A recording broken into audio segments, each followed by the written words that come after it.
Good afternoon and welcome to Rubbin'minds. My name is Isabella Adediji. It was hoped that when this administration last year under President Bola Ahmed Tinubu announced the removal of subsidy on PMS, that the fuel queues will come to a permanent end. Alas, it's been weeks now. Nigerians have had to grapple with fuel queues and increased costs despite the removal of subsidy.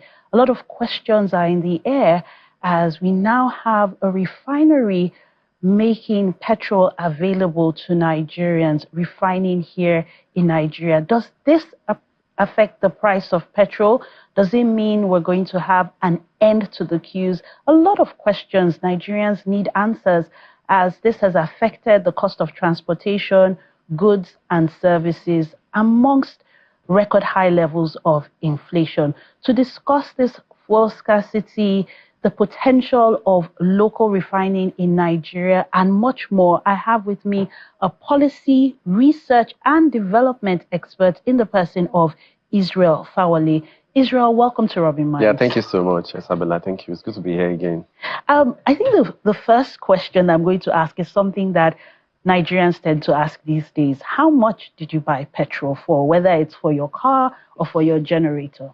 Oh, okay. So I think it depends on location. In my location in Ibadan, we are buying fuel for 1,200 naira. 1,200. Have you had any chance of buying petrol here in Lagos? No. Okay, 1,200 naira. Now, if you go online and if you go to some of the petrol stations here in Lagos, you'd see 855, 895. Wow.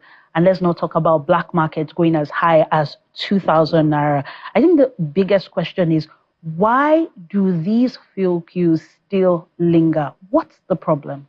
Well, okay, so I think one of the major problems why the fuel queue still lingers in Nigeria borders around our over-reliance on importation of fuel.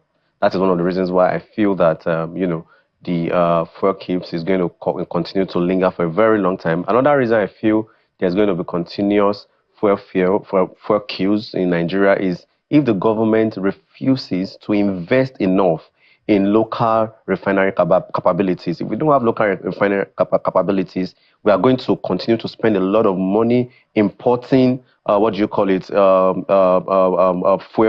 and that is, itself, a damage to our economy. So there's going to be continued queue until we start local production in Nigeria before and we can also have control over the prices before some of these queues in Nigeria, would reduce.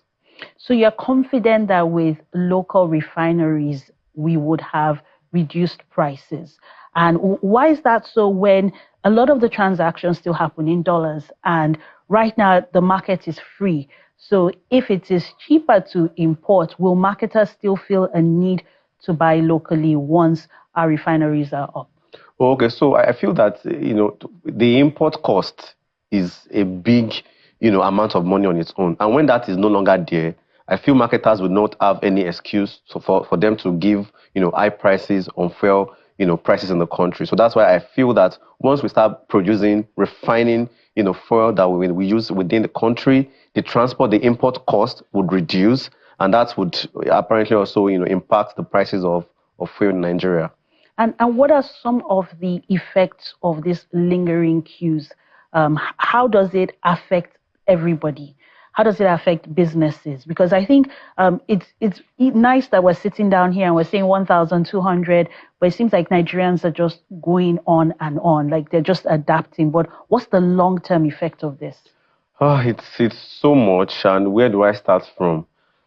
Inflation is one of the things. When there is increase in fuel price, you see the price of services, the price of goods apparently gets increased over time. And this also, has its cascade effect on Nigerians. Buying power will reduce because there is serious inflation, right? Earning power also is not increasing. It reduces buying power. Again, there is, it has its very serious effect. Like I said, buying power is going to increase output capacity, productivity of companies too, either large scale company or small scale, is also going to reduce, and this would, cost price would increase, and this will result in, cutting down of, their services, for example, either sacking of workers or retrenching workers, and also cutting down on their output as well. So this is going to affect, it affects us, all around, because people will lose their job. They get back into the market looking for means to get, means for their livelihood. So it has a lot of serious, effects. If we want to talk about the impact on health as well, it has its relationship with our,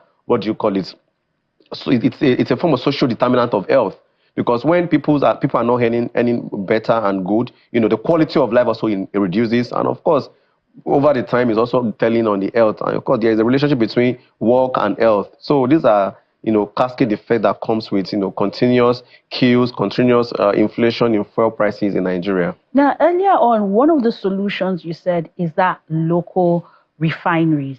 Right. Like if we have local refineries that are making this product available, we don't have to spend so much on importing. Right. Now, how confident are you in our local refineries, be it private or public refineries? Okay, so my confidence, I can't say I have 100% confidence, but I can say if the government is serious and genuine, the government knows that they must put in place friendly policies, either for government or private refineries. There must be friendly policies, rather regulatory policies or price policies that makes the production environment, the business environment suitable for both the government setting and private setting. So it is not all dependent on either we have refineries or not. It also depends on the policies that government puts in place to make life easy, to make operational processes easy for these refineries. Either they are government, like I said, or either they are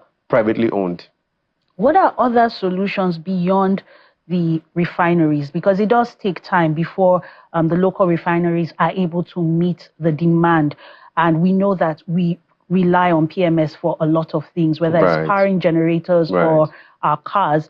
Now, what are other solutions that the government can introduce in the short term to sort of attack this issue, because it has so many effects, like cascading effects? What should the government be doing now? So right now, we know that there is serious inflation. Tax breaks are very, very important. There should be tax breaks. The government also should create serious form of incentives for government workers. I mean, we've seen some state government that says, oh, okay, my workers, instead of coming to work for 5 days, work from home, come only 2 days. Some are saying come 3 days. So these are some of, things I feel, policies I feel would actually really reduce the cascade effects, of this problem. So the government should, be empathetic enough to understand that, yes, there is high cost of fuel. People don't get. In fact, I see people in Ibadan, for example, now on skateboards, rolling bicycles, and you see people in the neighborhood will say, yeah, Mr. Labaja, are you going to work tomorrow? Please, I'll join you. I'll park my fuel, but I'll be going on Friday, so you don't have to carry your car. So people are appearing also looking for alternatives. So what the government needs to do is to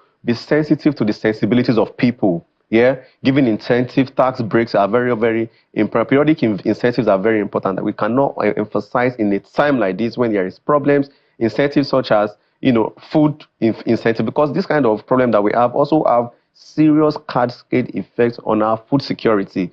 And these are serious problems that the government cannot afford, to entertain, because it is just the primary issue that will keep bringing another secondary issue, and from there we have another. So other things that I feel the government should invest heavily in is renewable energy, clean energy. Solar panels should be, given to people at subsidized rates, either at mortgage prices that people can pay for a very long time. So those are some of the things I feel the government should put in place. Clean energy incentives, are some of the alternatives that the government can immediately put in place to mitigate the effects of the fuel queues and, fuel prices that is currently skyrocketing. And how long do Nigerians have to wait to see some of the benefits or the promised rewards of this removal of subsidy? And I think the final question will be, we've seen the price of oil increase from 600 and around the 600 mark to about 800 mark, depending on where you are in Nigeria, because we know that beyond Lagos, it gets more expensive. Are we expecting increased prices, or is this the end? Or maybe we'll start to see reduced prices? So if the government is not proactive, I mean, we have seen worse. I don't want to believe there is still anything worse than what we are currently seeing. But if the government is not proactive enough, I can tell you categorically that we are still going to see the extreme worst. We are at the worst now. Nobody would have ever imagined from 87 naira or from 20 to 16 naira now 87 naira to 120 naira. We are now buying fuel for 1,200. So if the government is not proactive enough, and what are the proactive measures that the government should do?